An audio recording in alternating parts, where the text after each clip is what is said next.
Welcome, and let yourself drift toward an ordinary Roman morning. Nothing urgent waits for us here. We're only going to walk very slowly through the doorway of a comfortable Roman house, a domus, in the early Imperial age. The street outside is still dim. The stone threshold is cool underfoot. Inside, the air carries a faint smell of plaster, olive oil, and yesterday's smoke. Ahead is the atrium, the central hall of the house, open above, so that light and rain may enter. In the middle lies the impluvium, the shallow basin that catches the water from the roof opening. For now, it is dark and still. Walking quietly. There is nowhere to hurry to. This house keeps time not by clocks, but by lamps, footsteps, voices, and the slow movement of daylight across painted walls and mosaic floors. Chapter 1. Before the first light. The household wakes before the sun. It does not wake all at once. A Roman house stirs in layers. First comes the sound of someone rising in the dark, then the soft scrape of a sandal on stone, then the quiet movement of hands that already know their tasks. The paterfamilias, the senior man of the household, is awake before dawn. He does not leap from bed. He sits for a moment and lets the coolness of the hour settle around him. He reaches for the fabric laid out the evening before. Linen first, then wool. If he will wear a toga later, its weight is already familiar to his hands. The cloth never quite forgets its folds. In another part of the house, a servant opens a shutter only a little, just enough to test the sky. Another moves toward the hearth. Fire in a Roman home is not dramatic. It is a duty repeated every day. Ash is shifted aside. A coal is found. Dry kindling is set in place. Careful breath coaxes a small orange glow into life. Soon the kalina, the kitchen, begins to smell of warm clay and wood smoke. A pot is moved. A board is set down. Grain, ground earlier, waits in bowls and jars. Dough is pressed and divided by hands that have done the same work many hundreds of times. Flour settles on wrists and along the edge of the table. Olive oil glints faintly in a small vessel. Someone checks the heat with the back of the hand. Someone else brings water. The smells of wheat, smoke, oil, and warm clay begin to gather in the air. The atrium receives the first weak light from above. The impluvium is pale and still. Water rests in it, with that quiet patience only water seems to have. Now and then a small drip falls from the roof opening. It lands with a soft tapping sound that travels farther in the early hour than it will later in the day. Somewhere a lamp is extinguished. Somewhere else one is trimmed and kept alive a little longer. The house is moving between night and morning. Not yet one thing, not yet the other. In the sleeping rooms, bedding is folded. Covers are shaken once, then smoothed. Chests are opened and shut. Fabric whispers against fabric. Children are woken more slowly than their elders. They sit up, blink into the half-light, and listen for the mood of the household. A busy house has its own morning tone. Even before words, it can be heard in the pace of steps beyond the door. The paterfamilias passes through the atrium. He glances upward through the roof opening. The square of sky is growing lighter. He may pause near the family shrine, perhaps only for a breath, perhaps for a small practiced gesture that does not interrupt the morning at all. Then he continues. The day ahead is not surprising. That is the point. Roman domestic life in a prosperous house is built from repetition. Repetition gives shape to authority. Repetition gives shape to comfort. Outside, the street is beginning to answer the house. A cart somewhere in the distance. A door bolt drawn back. Voices still low, not yet full. Inside, the lamp smoke thins. The bread advances toward baking. The water in the impluvium gives back the first proper light.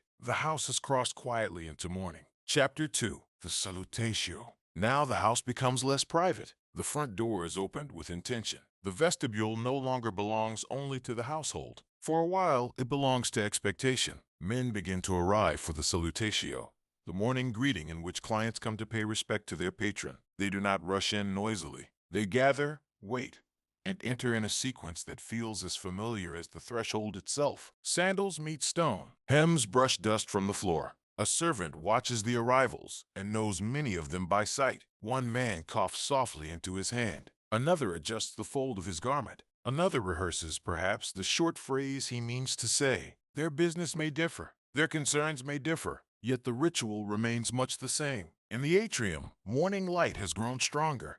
though it is still gentle. It falls from above onto the impluvium and spreads in pale reflections along the edges of the room. The basin seems to hold a shallow square of sky. Around it, the house presents itself. Painted walls, chests, small tables, lamps and stands. Nothing in such a space is entirely accidental. A Roman atrium is a room for living, but also a room where order can be seen. The paterfamilias stands or sits where he can receive them, perhaps near the tablinum, the room opening off the atrium where household business may be handled. One by one, the clients step forward. A greeting, a few words, a request stated carefully, a favor remembered, a piece of news delivered in a moderate voice. Nothing is shouted. This is not a market. It is a slow exchange of presence, acknowledgement, and dependence. If you listen closely, the sounds are very small. Leather against mosaic. The faint movement of cloth as one man steps aside and another takes his place. A servant's quiet approach. The brief clink of coins or the rustle of something handed over. The drip of water continuing from the impluvium, unchanged by status or ceremony. That drip makes the whole scene feel calmer than the ritual itself might suggest. The business of rank proceeds, but the house remains unexcited. Elsewhere, the rest of the household continues its own mourning. In the Kalena, bread is taken from heat and set aside. Oil is poured. A knife moves through herbs. Someone sweeps a passage. Someone shakes out a cloth in the peristylium, the inner colonnaded courtyard where later light will rest on leaves and stone. Children are kept mostly out of the formal path of callers, though they may hear the murmur from another room and know, by that murmur, what part of the day it is. There is something deeply repetitive about the salutatio. The same hour, the same doorway, the same measured exchange of greeting and obligation. Day after day it returns, not because it is exciting, but because it is expected. Expectation in a Roman household is one of its quiet structures, as familiar as plaster, lamplight, and the daily opening of the door. By the time the last client withdraws, the morning has broadened. The atrium is brighter now. Dust motes pass through the shaft of light above the impluvium. The paterfamilias has completed one of the day's public duties without leaving his own house. The threshold has already done its quiet work for the morning. Soon the household will fold inward again, from reception into work, from greeting into routine, from the formal murmur of clients into the softer sounds of domestic life. Chapter 3. The quiet work of the morning. After the salutatio, the house becomes inward again. Not silent, but inward. The front of the domus has done its work for the day. Now the rhythms behind the reception space take over. A well-to-do Roman house is full of labor that rarely announces itself. It proceeds room by room, hand by hand, as steady as the light moving across the floor. The lady of the house may settle near a place with good light, perhaps where she can observe the life of the home without seeming to interrupt it. Beside her is the wool basket. Wool has weight before it becomes thread. It sits in the hand with a patient resistance. A spindle turns. Fibers are drawn out, narrowed, and twisted. The motion is light, but the work is long. Even in wealthy houses, the presence of woolworking carries an old Roman idea of household order. Basket, thread, and measured attention to cloth all suggest a home that values steadiness. Near her, or somewhere within earshot, enslaved women continue related tasks. Fabric is folded. A hem is examined. A box of pins or weights is opened. Speech stays low. The sound of fiber sliding between fingers is so soft that it is less a sound than a texture in the room. The air smells faintly of wool, oil, and stored cloth. In another part of the house, the children are at lessons. The tutor sits with the patience of someone who knows that teaching is often the art of repeating the same correction in only slightly different words. A child holds a wax tablet on the lap. The stylus presses into the smooth, dark surface. Scratch. Pause. Scratch again. Letters appear one by one, then are rubbed out and formed again. The wax remembers, then forgets, then receives the same line once more. The lesson itself is not dramatic. A phrase copied, a number repeated, a line spoken aloud with more obedience than enthusiasm. The tutor says, not sharply but firmly, that the hand must be steadier. A younger child shifts on the stool. An older one tries to sound more confident than he feels. Outside the room, someone passes carrying a tray. Life goes on around the lesson, which is itself part of life, not set apart from it. In the Kalena, the slow preparation for the evening meal has already begun, because a Roman cena, the main dinner of the day, is never assembled all at once. Vegetables are sorted, lentils are inspected, herbs are tied, untied, chopped, and set aside. A mortar receives seeds, leaves, and salt. The pestle turns them into fragrance. Oil catches the light in a narrow-necked vessel. A cook leans over a work surface worn smooth by years of chopping and pressing. The kitchen is warmer now than the atrium. It smells of onion, smoke, warm bread, and the faint sharpness of vinegar. Clay pots wait on shelves. Knives are rinsed. A servant needs something again. Perhaps dough for later. Perhaps only a plain mixture of flour and water that must become useful before the day is done. Domestic abundance is made from ordinary motions repeated for a long time. If you move back toward the atrium, the whole house seems to breathe in cycles. The stylus scratches in one room. The spindle turns in another. In the kitchen, a pot lid is lifted and set back down. Overhead, light shifts almost too gradually to notice. On the mosaic, sandals cross and recross paths laid down by earlier feet, by yesterday's feet, by many years of similar mornings. Nothing in this hour needs to astonish us. That is why it soothes. Roman household life on a morning like this is not a sequence of important events. It is the careful holding together of many small continuities. Wool becoming thread, wax receiving letters, bread cooling, herbs waiting for the evening pot. The house does not perform greatness. It performs steadiness. Chapter 4. The midday meal and the hour of rest.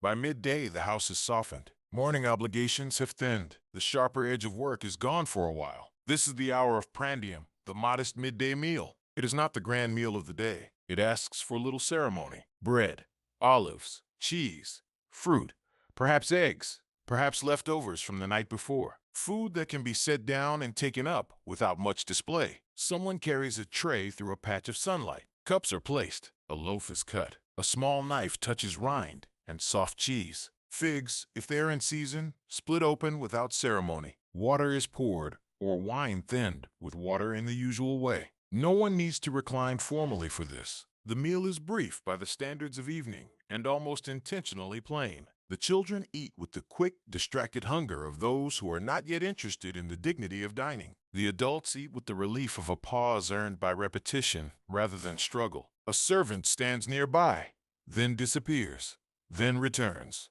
Plates are not heavily burdened. Voices stay low. Midday warmth, or the promise of it, encourages economy in speech. Even the house seems less eager to make sound. After the meal comes the hour of rest. Shutters are adjusted. Not fully closed, perhaps, but narrowed, so the strongest light does not flood the interior. The atrium changes character under this filtered brightness. Its surfaces appear flatter, its basin darker. The impluvium reflects a smaller piece of sky now. Air hangs warmer above it. Rooms that were active a short while ago become still. A child lies down unwillingly, and then, almost at once, is asleep. The tutor is quiet. The wool basket sits where it was left, thread resting on the rim like a task interrupted, but not abandoned. In the colina, work continues in slower motions, because food for evening cannot sleep. But even there, the pace is gentler. A pot only murmurs. A spoon touches clay. Nothing clangs. This is one of the most restful things about an old house in the middle of the day. It does not become empty. It becomes suspended. Time passes, but in broad, quiet waves. Heat presses lightly on plaster walls. Sunlight remains outside the shutters, like a patient presence not yet invited in. Somewhere far away in the street, a wheel rolls over stone. Inside, the sound barely enters. If you were to sit in a shaded corner and simply listen, you might hear the smallest details more clearly than at any other point in the day. Water settling in a jar, a bird in the courtyard, a sleeper turning once on a couch. The faint creak of wood as a door shifts in the warmth. The breath of a house at rest is made of these almost invisible sounds. Rest in a Roman household is not an empty gap between activities. It is part of the shape of the day. Morning expands into it. Afternoon will rise out of it. The modest prandium has passed. The heavier work of evening waits at a respectful distance. For now, all is reduced to shade, stillness, and the calm agreement that not every hour must be filled. Chapter 5. The baths in the afternoon. After rest, the day gathers itself again, but never too quickly. Afternoon in a Roman household is quieter than morning, and less formal than evening. It has room for small outings. One of the most ordinary of these is a visit to a small public bath in the neighborhood, woven so naturally into daily habit that the outing hardly feels like an event at all. Not everyone must go every day, and not every member of the house will go together. But the possibility of bathing belongs to the texture of the afternoon. So let us imagine a slow departure. Sandals are adjusted, a light cloak is taken up. A servant may accompany, carrying what is needed with no sign that it is a burden. The front door opens once more, but now without the earlier formality of the salutation. The street outside is brighter and more settled. Shops are open. Voices drift. The stones underfoot are warm from the day's sun. The walk itself is part of the calm. A Roman street is never entirely quiet, yet from within the measured pace of an afternoon errand, it can feel almost drowsy. Walls throw back light. Doorways cut the brightness into intervals. Someone passes carrying a basket. Someone else leans in conversation that appears to have no urgent end. Dust lies in the joints between paving stones. Even movement seems coated in warmth. At the bath, there is no need for grandeur. The place is made for repetition, not amazement. One enters, undresses, waits, and steps through the familiar sequence of warmth and water.